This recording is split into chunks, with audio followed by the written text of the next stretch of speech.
recording.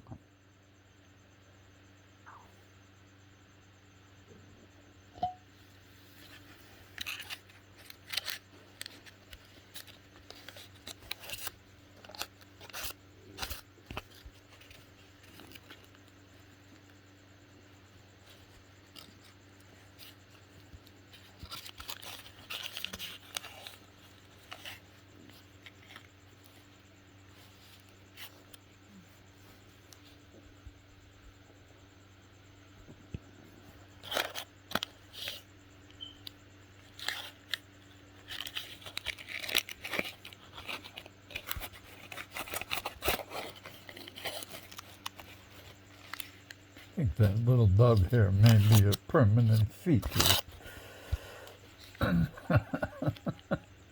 Chuckski. Shootski. Shootski. My little dog sheds. Shares. He was sitting in my lap today, and my pants looked like mohair. I had more hair than anybody has a right to have on their pants. And he just shares it all the time. What a nice boy.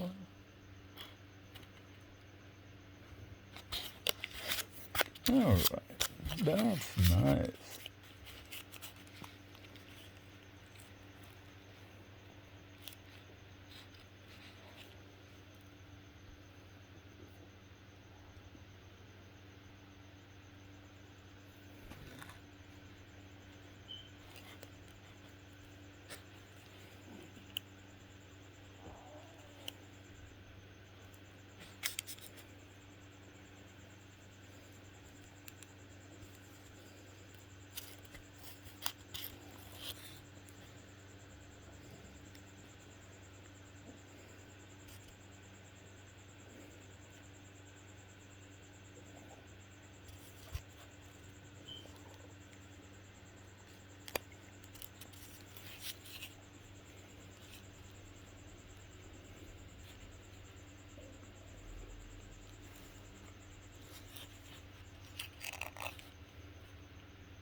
Kind of like camo in red and gold. Kind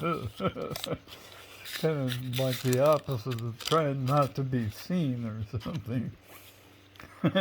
It's pretty bright.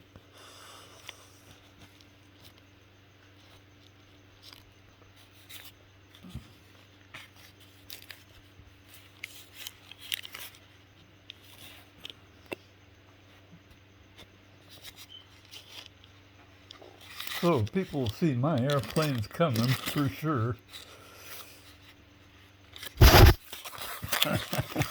They will definitely see them coming.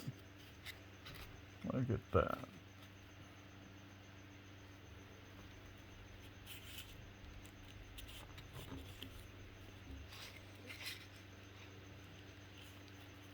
Looks like Starfire.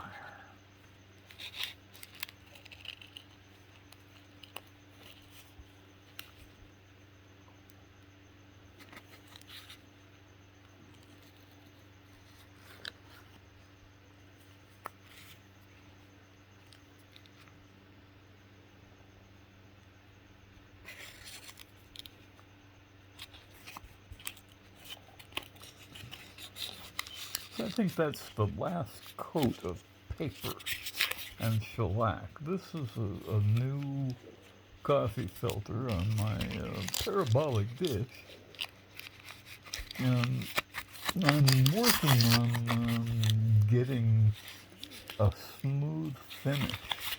So tomorrow, after this is dried a little more, I will add some more.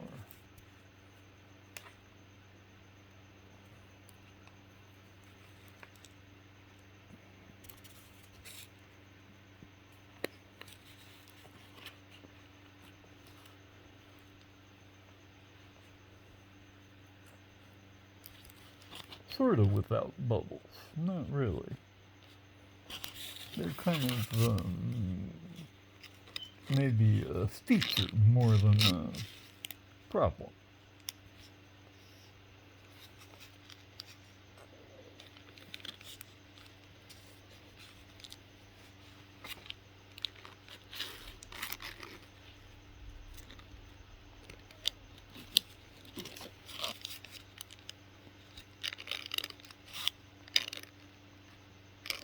Shazam.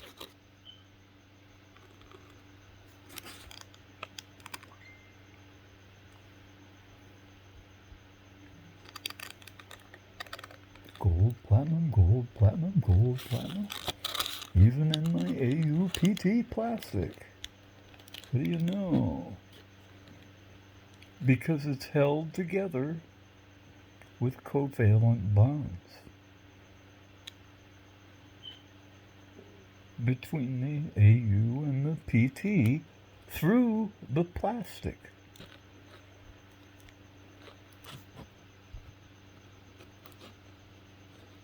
Isn't that something?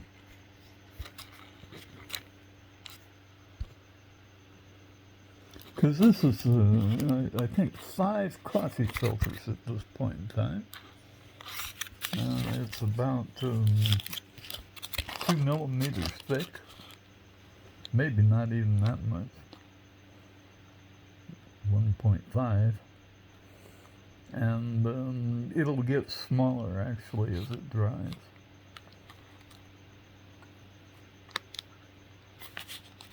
And I also I figured out that I can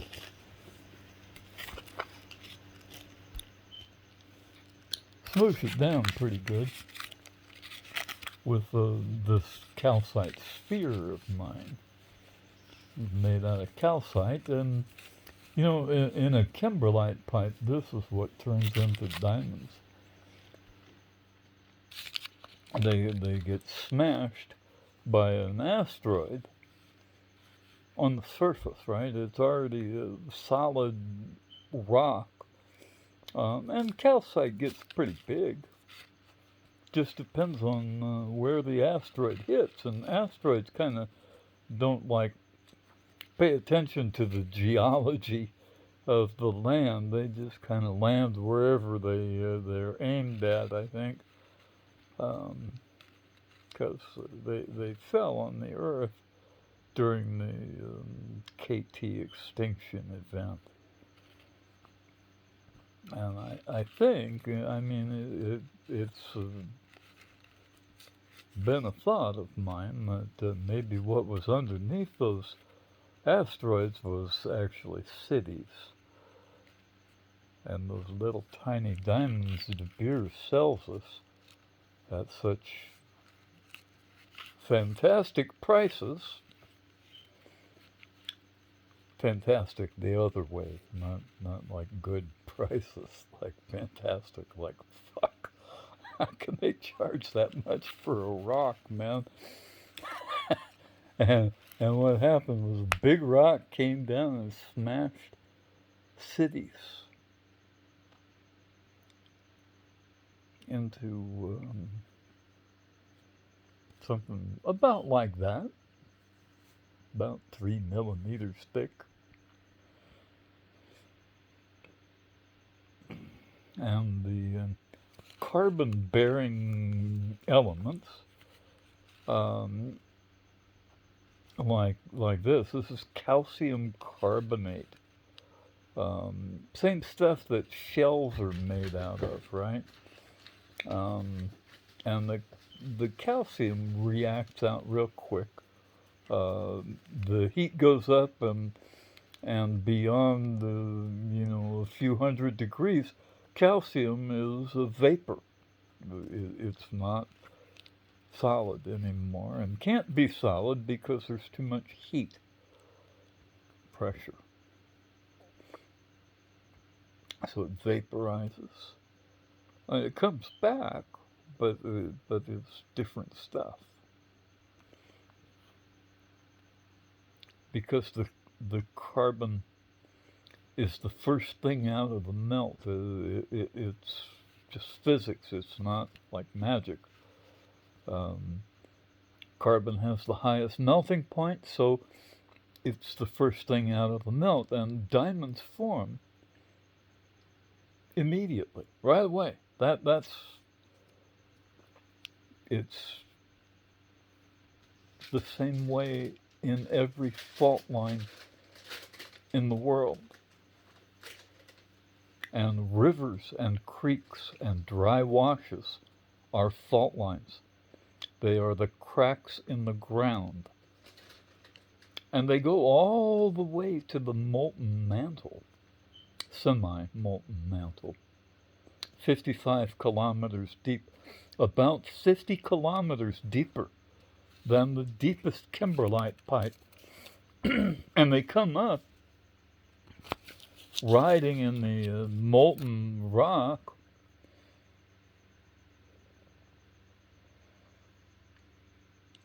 And that's why we find them in my AuPt, because AuPt comes out at about 2000 degrees Celsius. Diamonds precipitate out of the melt at 3800 degrees Celsius. There is nothing else solid at that temperature. I'm not like making this up. I'm not imagining things. This is physics. It's the physics that we all know. You can look it up. Right? You can look it up in the periodic table. Carbon melts at 3800 degrees Celsius. When molten rock cools below 3800 degrees, that carbon precipitates out. It can't help it. It's not magic. It can't help it. And carbon's not rare, man. It's not rare. Neither, of course, is gold and platinum, right? They are probably the most common elements on the face of the planet. They are tied together with double covalent bonds, and they don't like to come apart. They don't melt easily, and they're harder than all get out. They are so hard. AuPt is the same hardness as diamond. It doesn't get any harder.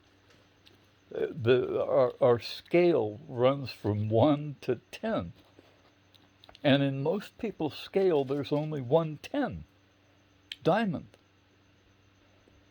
They don't know about silicon carbide because the only stuff they know about with diamonds comes from kimberlite pipes. Kimberlite pipes don't make silicon carbide. Fault lines do in great abundance.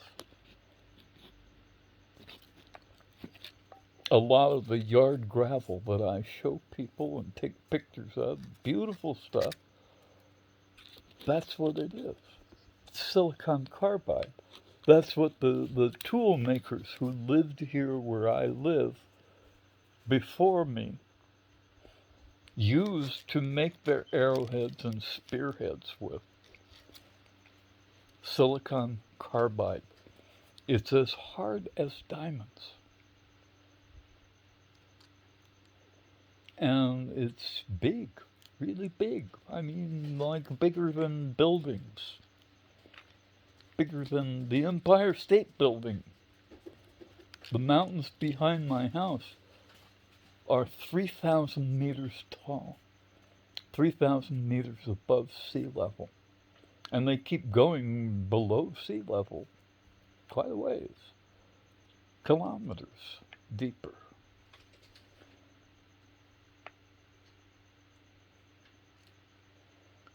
And they're just about solid.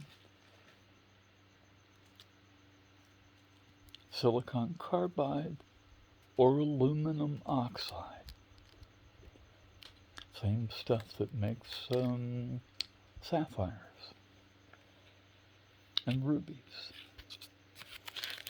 And that's why I have this beautiful red gravel, because they grind it up and turn it into road gravel.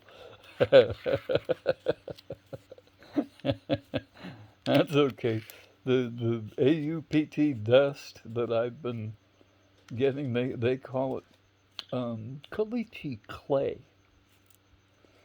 And people, I've been watching a Japanese potter, master potter, work, and that's what he uses now. It's AuPt clay, and you know what?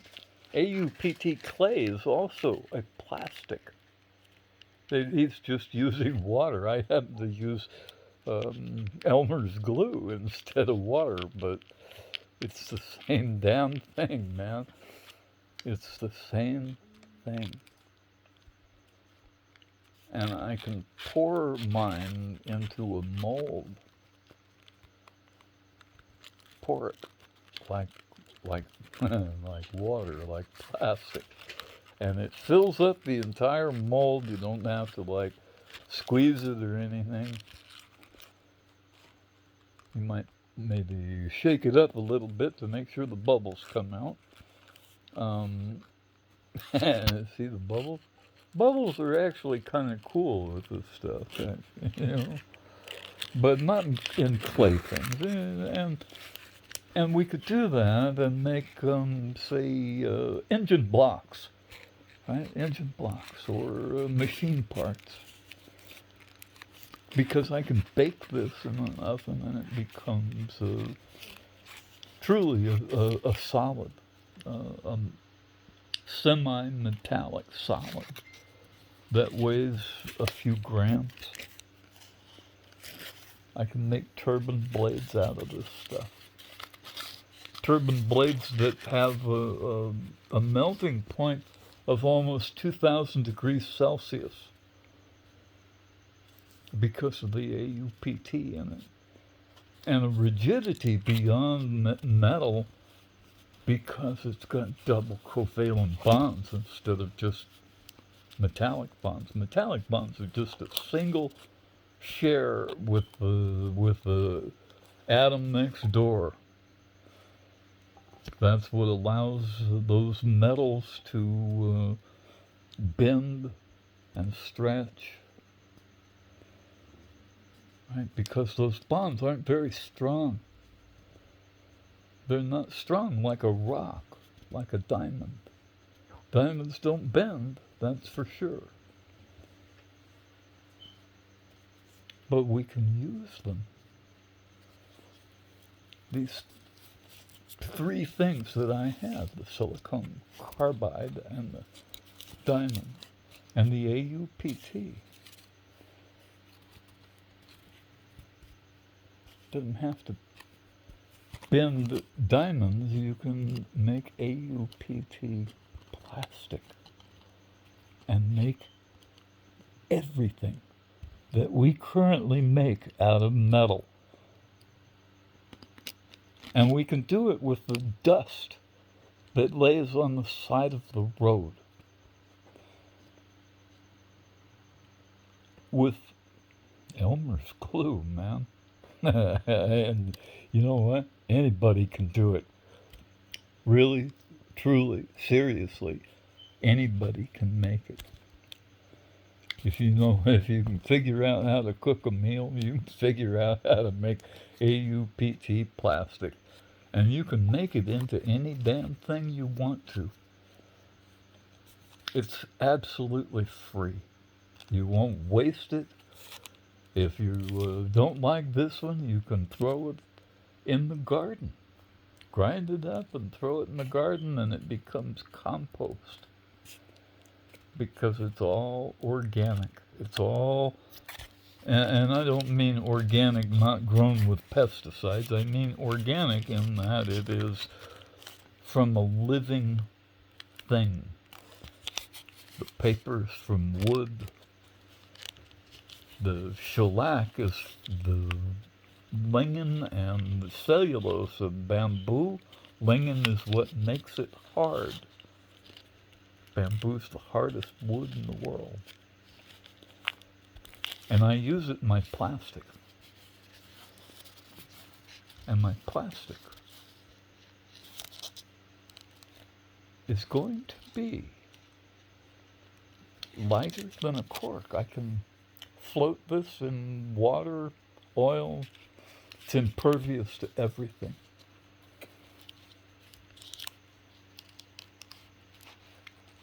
And it's stronger than steel when it's done. I'm not done yet. Not even close.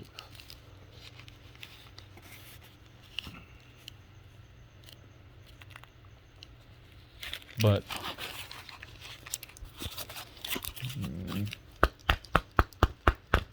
that was my knee.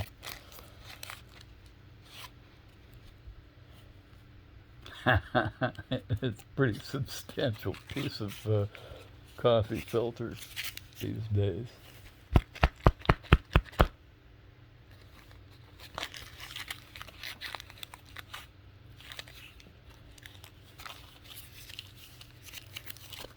Five coffee filters.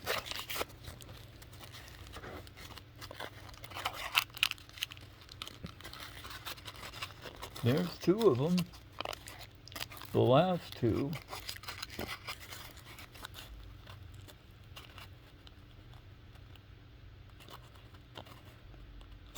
The other three are joined together pretty well at this point in time. And kind of bent over a little bit, and they're hard. They're seriously hard. Actually, I cracked it this morning right here, trying to straighten that out.